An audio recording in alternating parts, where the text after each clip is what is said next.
I think it's a little bit full circle from my point at the beginning, but really it's the question of what are we teaching and why are we in education in the first place, right? We want our children to understand the context of the world.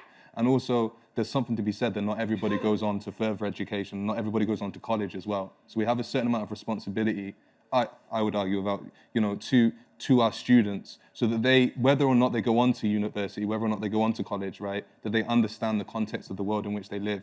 And migration is such a, as we've just established, is a core principle of just our history, like holistically as a world.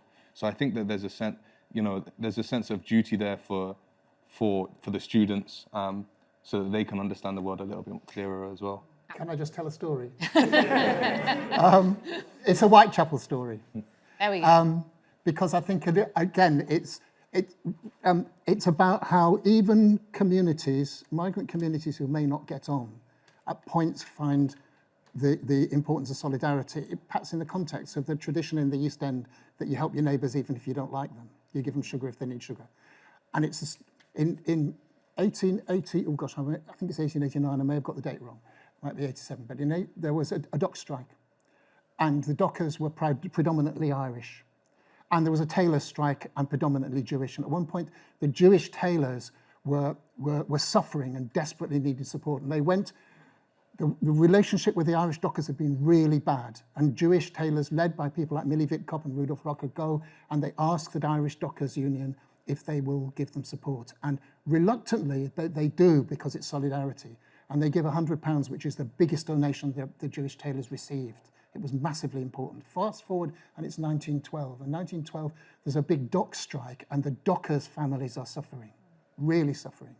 And the Jewish families remember what happened in the 1880s, and the women offer to bring in the Irish dockers' children and to feed them and look after them. For some of those Irish dockers, it was the first time they entered a Jewish home.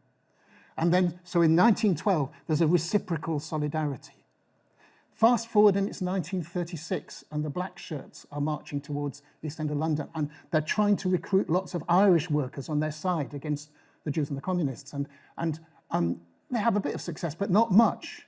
And several Irish men and women join the barricades in Cable Street, saying, "We are the children that your families looked after back in 1912. And that reciprocal sense of solidarity, which is about communities, migrant communities, who suffer religious and racial persecution and exclusion, who don't really understand each other very well, but migrant communities understand a shared experience. And it reminds me of a time I went into a school in Leytonstone and asked a Year 9 class who were doing migration in Key Stage 3, what did they had really had an impact? And it was a girl of Jamaican heritage who said it was the Irish migration story. Because when she learned about the Irish in Liverpool, it was like the stories her grandma told her about her own migration. Goosebumps, anyone? Or was it just me? I don't know. Always listening to Martin. That was actually 4 stories. It was a canter. I am very, very generous to this man, but he is also very generous to us. Thank you for your final thoughts. Samantha. I think for me, I'd say that, as teachers, we're always saying, oh, we've got to teach this because it's on the specification, or, this is about this coming up in an exam. Well, I think this GCSE unit is a real opportunity for us as history teachers to have more of a say and more ownership over what we teach at Key Stage 4. So we're not just kind of working through a specification, we're really kind of building it for our students, and as I've said before, our local area. And I'd urge all history teachers to have a look and seize that opportunity, not to just read through a list on a spec and teach it, but to actually really build something at Key Stage 4 that matters to your students and your school. Thank you very much. Aaron. I think I mentioned earlier on that part of my role is that I make inquiries and I go into schools and I test them out and I ask the students what do you think of it? I mean, did you enjoy it? And that sort of thing.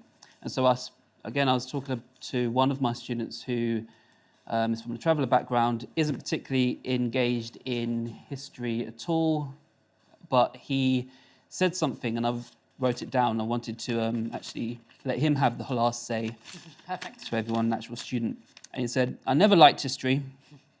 In fact, I always thought it was boring. It's just lots of stuff in the past. But I liked today's lesson because it was about me and my family. I love talking about my culture, but hearing it in lesson makes me feel as though I'm relevant. I now know why history can be so important. And I think that's one of the reasons why I should be doing migration. More goosebumps. Thank you for letting him have the final word of our panel through you, Aaron. Thanks so much for all of your questions and contributions this evening as well. Lovely. Thanks to our panel, everybody.